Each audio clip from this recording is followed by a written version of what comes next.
In this video, we'll add levels to our service. We ended the previous one with the service created and a notice from the screen itself. No service levels configured. That wasn't an error. It's exactly what we'll tackle now. A service on its own doesn't attend to anyone. It's the name of what you offer, the door through which the work enters. The ones who actually answer are its levels. To understand what a level is, let's go back to the example from the previous video. With the internet provider, someone first attends to you and tries the basics. Then, since it wasn't fixed, a technician came to your house. Those are two levels of the same service. Notice what changed between one and the other. The client doesn't change, and neither does the problem. What changes is how much you need to know in order to solve it. That's what a level is, a step in depth. And this isn't a technical support thing. Think about a fulfillment team. Whoever tells you where your package is not the one who decides whether you get your money back because it was lost. Same customer, same complaint, different depth. In Qamaq, each level brings three things together: the people who cover it, the board where their work lands, and its own deadlines. Let's start with the first level and its board. In our example law firm, the first review of a contract is done by the paralegals. They verify that nothing is missing and flag anything that requires closer examination. That will be our first level. In your account, this first level will be whoever provides the initial response for your service. We are in the services list, with contract review already created. On its card, you'll find the same button the screen offered us at the end of the previous video. Add service level. Click there, and the form opens without leaving the list. The first field is the support tier. The tier list ranges from L0 to L4. L0 is automated support, with no people behind it. L1 is the first line, the one that receives the request. And L2 through L4 increase in specialization, all the way up to the principal level. I'll repeat what I always say because this is where everyone gets confused. This doesn't classify people, it classifies how deep you need to go into the case. You start at the bottom and only move up when the work requires it. Here, we'll set L1, the first line, which handles the initial review of the contract. And choose it carefully because the tier is the only field on this screen that cannot be changed later. Everything else, you can edit however you want, but not this one. For the level name, we'll enter Paralegal First Pass.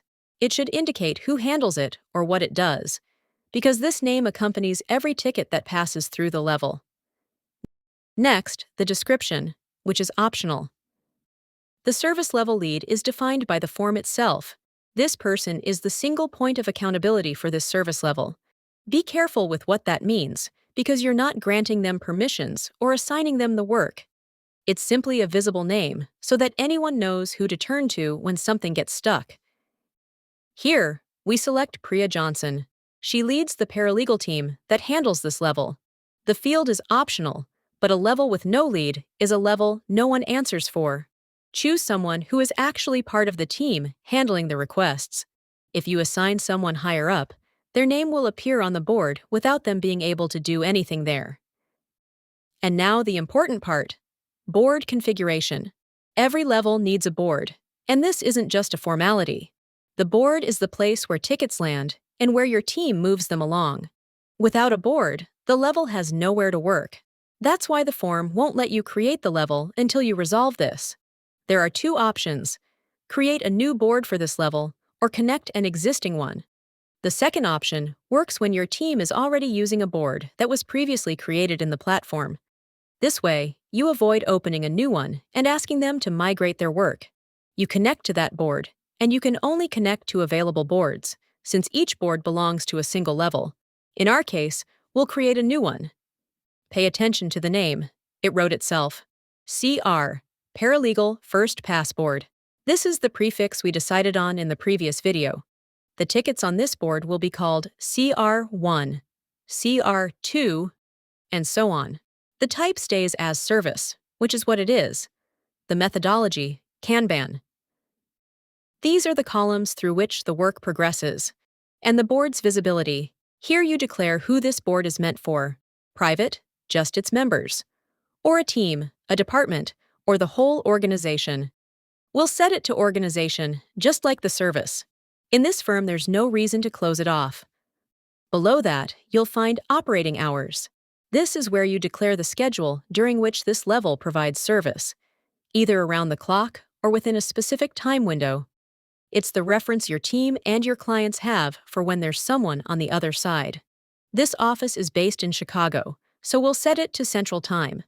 The details for each day can be adjusted later once the level has been created, and the screen itself tells you so. With that, you create the level using the Create Level button. And the service card has changed. It now has a service levels section with our L1, Paralegal First Pass. Next to it, it's numbers.